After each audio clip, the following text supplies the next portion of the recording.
हाय friend, नमस्ते, good morning, Suprabhatam.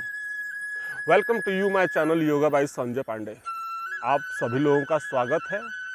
आज कई बार क्या होता है कि हम करना तो बहुत कुछ चाहते हैं, लेकिन हम वो सब चीज़ कर नहीं पाते हैं, या फिर क्रिटिकली होने की वजह से, या फिर मन में असमंजसता होने की वजह से हम उन चीज़ों को अपने जीवन शैली में रियलाइज़ नहीं कर पाते हैं, यानी कि हम उसे धारण नहीं कर पाते हैं, उनका उपयोग नहीं कर पाते हैं। तो कई बार क्या होता है कि आसनों को और योग को करने से पहले हमें किन किन चीज़ों का ध्यान रखना चाहिए और उसकी शुरुआत कैसे की जानी चाहिए, इसका आपको जानकारी होना और इसके बारे में जानना बेहद ज़रूरी है। क्योंकि शुरू में जैसे जैसे आप सुबह सुबह की जो योग पाठशाला, आप जो प्रारंभिक योग पाठशाला, यानी कि ये उनके लिए जो अपने योग की शुरुआत करना चाहते हैं और उनके मन में किसी प्रकार की संशय ना रहे कि हम योग की जो शुरुआत है और प्रारंभिक पाठशाला जो है वो किस हिसाब से उसमें हम डे 1 के हिसाब से हम शुरू कर सकें, ताकि हमारे शरीर के अंदर जितने भी हमारे जो मसल्स हैं और हमारा जो बॉडी के जो जितने भी हिस्से हैं वो धीरे धीरे करके खुलना शुरू हो, और उसके बाद धीरे धीरे जैसे जैसे आप पाठशाला के विषयों को धीरे धीरे आप जैसे जैसे आप करते जाएंगे, वैसे वैसे उसका बेनिफिट जो है वो मिलता जाएगा। तो ख़ास तौर से आज उन लोगों के लिए जो नए नए जो हैं और बिगनर हैं, जो योग की शुरुआत करना चाहते हैं, ख़ास तौर से उनके लिए है कि वो अपने योग की शुरुआत कैसे करें। सबसे पहले तो आप ये समझें कि योग की जो शुरुआत हम करते हैं, तो सबसे पहले आप छोटे छोटे व्यायाम को करें, यानी छोटे छोटे आसनों को करें। जैसे आप सुखासन और पद्मासन में बैठने की जो प्रक्रिया है, उसको धीरे धीरे आप बैठना शुरू करें, क्योंकि किसी एक स्थिति और एक स्थिर अपने शरीर के स्थिर रहने की स्थिति को ही आसन कहते हैं। तो आसनों को बनाने से जैसे जो बेसिक आसन है उनको सबसे पहला करना जरूरी है। सबसे पहले आप बैठें और बैठ करके दोनों हाथों को सीधा इस प्रकार से रखें, अपने रीढ़ की हड्डी को बिल्कुल सीधा रखें, और गर्दन की जो स्थिति है, ना आप दाहिने रखें, ना बाएं, ना आगे और ना ही पीछे, बिल्कुल सीधा रखें इसको, और रख करके अपने हाथों को इस प्रकार से सीधा करें, और अपने सांसों की गति को थोड़ा सा आप 2 से 4 बार आप सांस को धीरे धीरे आप अंदर लें और धीरे धीरे इसको छोड़ें।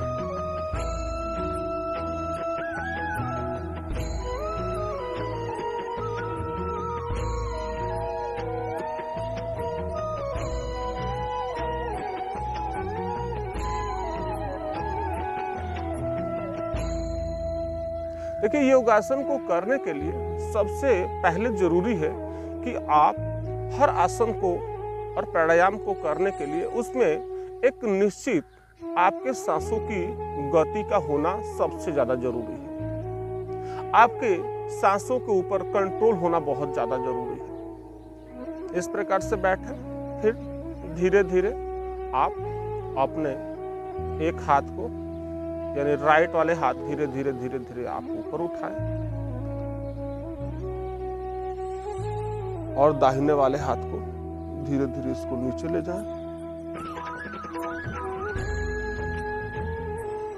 यानी कि आपका ये वाला जो पोर्शन है, इस पोर्शन में पूर्ण तरीके से खिंचाव होना चाहिए। आसनों को करने का मतलब यही होता है कि आपकी बॉडी में खिंचाव होना चाहिए, लेकिन स्मूथली खिंचाव होना चाहिए, ये नहीं कि हार्ड टाइप का। बस धीरे धीरे धीरे धीरे इसको खींचते जाएं।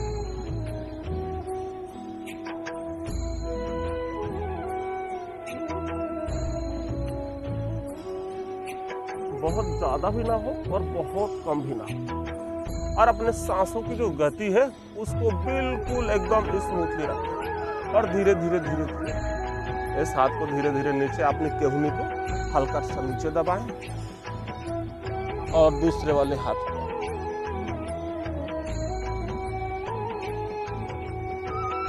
इस प्रकार से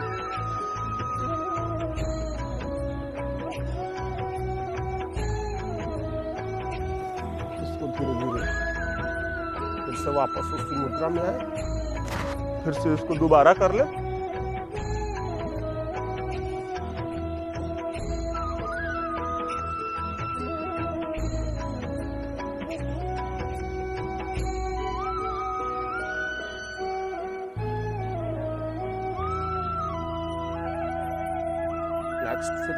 आपके कॉन्स्टिपेशन की परेशानी, गैस की प्रॉब्लम और उसके साथ साथ आपकी जो पाचन क्रिया है बहुत ही अच्छा और स्ट्रांगनेस तो बनती ही है, उसके साथ साथ ये रोटेट होने की वजह से आपके जो फैट जो है ना बीच वाले हिस्से में, वो धीरे धीरे करके कम होने लगता है। इसको दोबारा कर लें। इस हाथ से बिल्कुल, जब हाथ से आप इसको दबाएंगे तो नाभि के ऊपर वाला हिस्सा बिल्कुल धीरे धीरे धीरे धीरे करके ये पीछे होने लगता है। इस आसन को भी 5 से 10 काउंटिंग इसको भी आप करें। शुरू में आप 5 काउंटिंग करें, लेकिन धीरे धीरे आप इसको बढ़ा करके 10 काउंटिंग तक इसको आप करें। और उसके बाद नेक्स्ट जो है, अपने दोनों पैरों को इस प्रकार से सीधा कर लें, सीधा करके, और सबसे पहले आप अपने लेफ्ट वाले पैर को इस प्रकार से आपके थाई मसल्स के बीच वाला जो हिस्सा है उस हिस्से पर इसको लगा लें। कोशिश करें कि आपकी जो रीढ़ की जो हड्डी है वो सीधा रहे। धीरे धीरे आप आपके दाहिने वाला जो हाथ है उसको ले जाएं और ले जा करके राइट वाला जो पैर है उस पैर के पंजे को इस प्रकार से पकड़ें।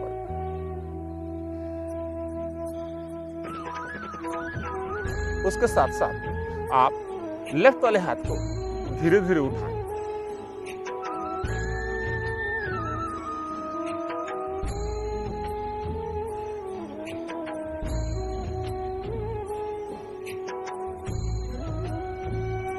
अगर आपके लेफ्ट वाला हाथ पूर्ण तरीके से पैर को अगर पकड़ने में सक्षम नहीं हो पाता है तो कोई बात नहीं, जहां तक जाता है केवल वहीं तक इसको ले जाएं।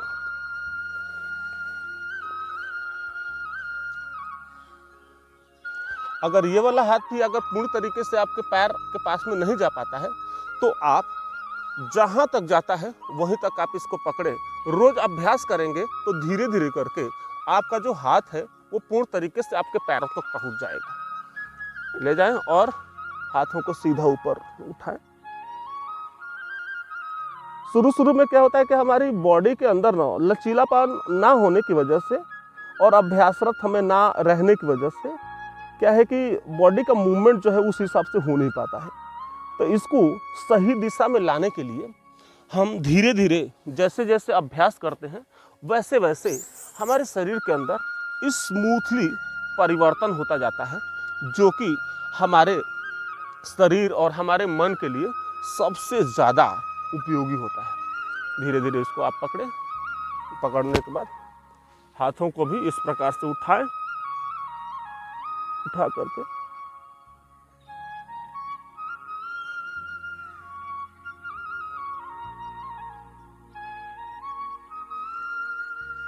इस प्रकार के आसनों को आप, ये 3 आसन है जो आपकी प्रारंभिक योग पाठशाला में 3 आसन हम आपको बताए हैं आज, और इसको आप रेगुलरली आप रोज सुबह के अभ्यास में आप शामिल करके रखिए और इससे होने वाले जितने भी फायदे हैं उनको पूर्ण तरीके से आप लेते रहिए। दूसरा, आपको चौथा आसन मैं बताता हूँ। धीरे धीरे करके आप अपने पैरों को आप सीधा कर लें और राइट वाले पैर को धीरे से उठाएं और लेफ्ट वाले घुटने के यानी लेफ्ट तरफ इसको ले आकर के सीधा इस प्रकार से रख लें। दाहिने वाले हाथ से और बाएं वाले हाथ से दोनों को पकड़ करके पैरों को यानी घुटने को आप अपने सीने के पास यानी यहाँ इस चेस्ट के पास यहाँ पर लगाने की कोशिश करें। 10 सेकंड तक रुकें और धीरे धीरे इसको छोड़ दें। नेक्स्ट, दूसरा पैर आप लेफ्ट वाले पैर को उठाएं और उठाने के बाद राइट वाले पैर के दाहिनी तरफ इसको लगाएं और दोनों हाथों से इस घुटने को पकड़ करके सीधा वही यानी यहाँ चेस्ट के इस तरफ यानी शोल्डर के पास में यहाँ पर लगाने की कोशिश करें। और नहीं लगता है तो कोई बात नहीं, उसको जहाँ तक आप ला सकते हैं शुरू में वहाँ तक ले आइए। अगर हर रोज़ करते हैं तो आपके सबसे अच्छा पोस्चर आपका जरूर बनेगा और इससे बॉडी में खिंचाव होने की वजह से आपको महसूस भी होगा कि हमारे शरीर के किस हिस्से पर सबसे ज़्यादा खिंचाव पड़ रहा है, यानी कि आपके बॉडी के जो हिस्से पुर्जे हैं धीरे धीरे वो खुल रहा है। इसको पकड़े, थोड़ी देर तक रुके और फिर इसे छोड़ दें। ये 4 आसन आपको आज हम बताए हैं और दूसरा यानी कि लास्ट में जो 5वां जो आसन है वो आसन आप वज्रासन में बैठे और वज्रासन में बैठ करके सीधा उसी स्थिति में आप इसको रोटेट करने की कोशिश करें। जैसे फर्स्ट वाले हम सुखासन में बैठ करके जिस हिसाब से अपने नाभि के हिस्से को रोटेट करने की जो कोशिश किए थे और जो खिंचाव देने की कोशिश किए थे, सेम उसी को आप वज्रासन में बैठ करके आप खिंचाव दें। और जैसे राइट वाले हाथ को आप उठाएं और ले आकर के इसको लेफ्ट वाले घुटने के पास लगाएं और लेफ्ट वाला जो हाथ है आप उसको धीरे धीरे करके बिल्कुल पीछे इस प्रकार से लगा दें।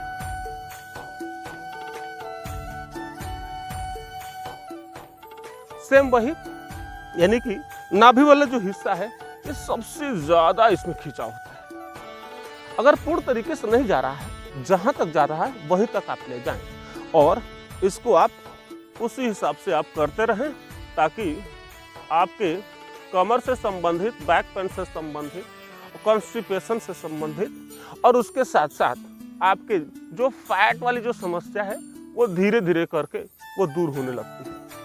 तो बने रहिए हमारे साथ में, ऐसे ही आपको प्रारंभिक तरीके से जो भी आसन उपलब्ध हो सकेंगे हम आपको करवाते रहेंगे और आप अपने रोजमर्रा के जीवन शैली में आप इसको शामिल करके रखें और इससे होने वाले जितने भी लाभ हैं उनको पूर्ण तरीके से लेते रहें। देखिए, सावधानियों को अगर बात करें तो ये उन लोगों को बड़ा ही सावधानी से करना चाहिए जिनको किसी प्रकार का ऑपरेशन हो रखा हो या फिर कोई ज़्यादा बड़ी इंजरी हो रखी हो या फिर आपके कूल्हे या फिर आपके कमर में किसी प्रकार का ज़्यादा अगर दर्द हो रहा है। ऐसी स्थिति में आप किसी योग चिकित्सक की सलाह से ही इस प्रकार के आसनों को करें। जितने लोग हैं जो कर सकते हैं उनको आप जरूर करना चाहिए। ओके, धन्यवाद आप सभी लोगों का। आपका दिन शुभ हो। नमस्कार।